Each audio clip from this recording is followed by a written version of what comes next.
আজ বুধবার বিকেলবেলা কৈলাসহর থানার সামনে কৈলাসহর ট্রাফিক ইনচার্জের হাতে আটক দুই বাংলাদেশি যুবক। ঘটনার বিবরণে জানা যায়, বুধবার বিকেলবেলা কৈলাসহর থানার সামনে দুইজন বাংলাদেশি যুবক ঘোরাফেরা করছিল। কৈলাসহর ট্রাফিক ইনচার্জ বিক্রম দাস তাদেরকে দেখতে পায় এবং উনার সন্দেহ জাগলে তাদেরকে জিজ্ঞাসা করলে তারা জানায় ওরা বাংলাদেশি। এরপর তিনি ওই দুই বাংলাদেশি যুবককে কৈলাসহর থানার হাতে তুলে দেন। বর্তমানে ওরা কৈলাসহর থানার হেফাজতে রয়েছে। ওরা সংবাদ মাধ্যমকে জানায়, বিগত কয়েকদিন পূর্বে দালাল মারফত কাজের উদ্দেশ্যে অবৈধভাবে বাংলাদেশের সীমান্তের কাঁটাতার অবৈধভাবে পেরিয়ে বাংলাদেশ থেকে ভারতে প্রবেশ করে, কিন্তু পরবর্তী সময় ওরা কোনো কাজ না পাওয়ার কারণে হন্য হয়ে ঘোরাফেরা করছিল। তবে ওরা ভারতের কোন সীমান্ত দিয়ে অবৈধভাবে ভারতের প্রবেশ করেছে সেই বিষয়ে কিছু জানা যায়নি। সেই বিষয়ে তদন্ত শুরু করেছে কৈলাসহর থানার পুলিশ। পাশাপাশি ওই দুই বাংলাদেশের যুবকের নাম হলো মোহাম্মদ হাসিফুল গাজী ও হাসিফ ফকির। শুভঙ্কর দাসের রিপোর্ট, স্টার ত্রিপুরা। হাসিফ উদ্দিন, হাসিফ ফকির, বাড়ি কই? বাংলাদেশ। বাবার নাম কি? বাবার নাম অজিত ফকির। হ্যাঁ, অজিত ফকির। অজিত ফকির। এখানে কেন আইছ? বাটার কামে নিয়েছে। দালাল মারফত কোন দিকে ইয়া প্রবেশ করছিল? এটা জানি। আজকে তোমারা কে আনছে এখানে? আজকে আনছে অটো। হ্যাঁ, অটো এক ট্রাক। কোন থেকে আনছে?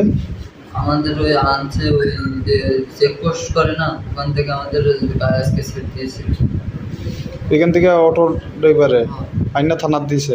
না, ট্রেনে আমরা হলো স্টেশনে আছি। কোন স্টেশন? এই যে সব ধর্মনগর। ওই ধর্মনগর। তারপরে কুমারঘাট।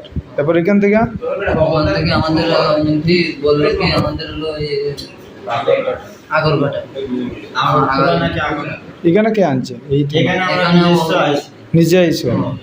মানে আমাদের বলছে আগরঘাটা নিয়ে যাবে, ওই নিয়ে যায় না, এই মোড়ে এসে নামাই দিয়েছে, বলছে এটা হলো আগরতলা। তোমার নাম কি? আমার নাম হলো মোহাম্মদ হাসিবুল গাজী। বাবার নাম?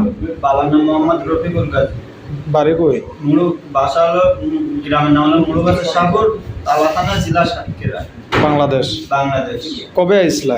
আইছিলাম আপনার 2 তারিখে আসার পরে আপনার হলো বর্ডার রেঞ্জটা পার করতেছে দালালে। পার করতে পরে আপনার হলো বর্ডার থেকে আধা ঘন্টা থেকে 40 মিনিট হাঁটার পর হলো গাড়ি পর্যন্ত পাইছে। আসার পরে গাড়িতে তুলে দিচ্ছে দালালে, আর দালালে চলে গেছে কি পানে গেছে জানে না, কিন্তু গাড়িওয়ালা বলছে কোন স্টেশনের কথা বলতো, ওইখানে এসে নামাই দিছে। 3 থেকে 4 ঘন্টা লাগলো স্টেশন পর্যন্ত আসতে। আসার পরে ওইটা 6টা, 5:30 থেকে নামাই দেওয়ার পরে 6টার দিকে গাড়িতে উঠছে। তারপরে গাড়িতে উঠে রাত যখন 10টা 10-20 বাজে, সেই সময় হলো আপনার পুলিশে চেকিং করতেছে ট্রেন। চেকিং করলে আমরা হলো আইসে বলছে যে বাসা বসে আধার কার্ড করে। তখন বলছে স্যার আমাদের কাছে কিছু নেই। বলছে মানলে আমি স্বীকার করছি যে স্যার আমাদের এরকম বলছে, আর এরকম জায়গাটা আইসে। এবার তোমরা নিজের আজকে থানাতে আইছো? মানে তোমরা রাস্তা চিন্তা আছো না? যেখানে যাওয়ার কথা আসলে ওইখানে দালালে নিছে না?